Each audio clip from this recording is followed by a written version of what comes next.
ஆன்மீக நண்பர்களுக்கு அன்பு கலந்த வணக்கங்கள். இந்த வீடியோவில் என்ன பார்க்க போகிறோன்னா, தலையெழுத்தை மாற்றக்கூடிய பிராமி தேவி வழிபாடு பற்றி தான் பார்க்க போகிறோம். எந்த நேரத்தில் பிறந்தேனோ தெரியவில்லை, என் தலையெழுத்து சரியே இல்லை. பிறந்ததிலிருந்து இந்த நொடி வர கஷ்டப்பட்டு கொண்டே தான் இருக்கிறேன். எந்தவித சந்தோஷத்தையும் அனுபவிக்கவில்லை. எதற்காக தான் நான் பிறந்தேன்? என் தலையெழுத்து மாறாதா என்று புலம்புபவர்கள் தங்களுடைய தலையெழுத்தை மாற்றி நிம்மதியான வாழ்க்கையை வாழ்வதற்கு வழிபட வேண்டிய அம்மனாக திகழ்ந்தவள் தான் பிராமி அம்மன். இந்த அம்மனை நம்முடைய வீட்டில் எந்த முறையில் நாம் வழிபட்டால் நம்முடைய வாழ்க்கையில் இருக்கக்கூடிய துன்பங்கள் அனைத்தும் இன்பங்களாக மாறும் என்றுதான் இந்த ஆன்மீகம் குறித்த பதிவில் நாம் பார்க்க போகிறோம்.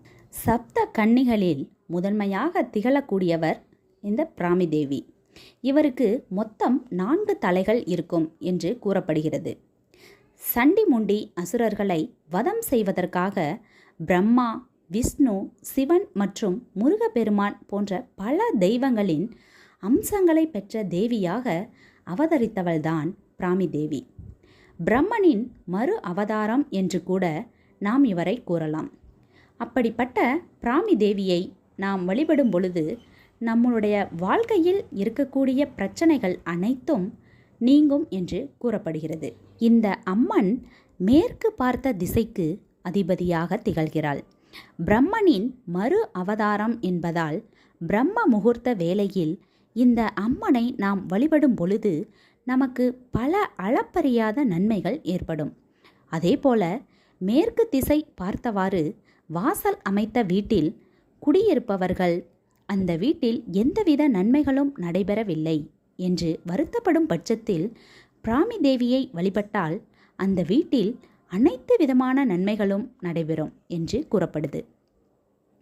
இப்படி மேற்கு பார்த்த வாசல் இருக்கும் வீட்டுக்காரர்கள் தங்களுடைய நிலை வாசலில் தீபம் ஏற்றும் பொழுது ஓம் பிராமி தேவியே நமக என்று கூறியவாறு தீபம் ஏற்ற வேண்டும். அப்படி தீபம் ஏற்றும் பட்சத்தில் அவர்களுடைய வீட்டில் பிராமி தேவியின் அருள் என்பது பரிபூரணமாக கிடைக்கும்.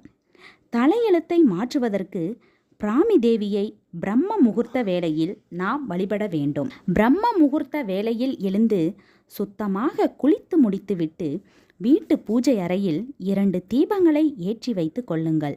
பிறகு ஒரு சிறிய தாம்பாளத்தட்டை எடுத்து அதில் சுத்தமான தண்ணீரை ஊற்றி அதில் மஞ்சள் தூளை நன்றாக கலந்து அந்த தீபத்துக்கு முன்பாக வைத்துவிட்டு ஓம் பிராமி தேவியே நமக என்னும் மந்திரத்தை 108 முறை உச்சரிக்க வேண்டும்.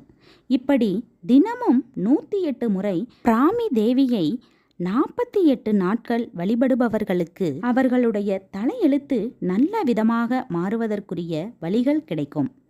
இந்த அம்மனை வழிபடும் பொழுது நெய்வேத்தியமாக கற்கண்டை வைத்து வழிபட வேண்டும்.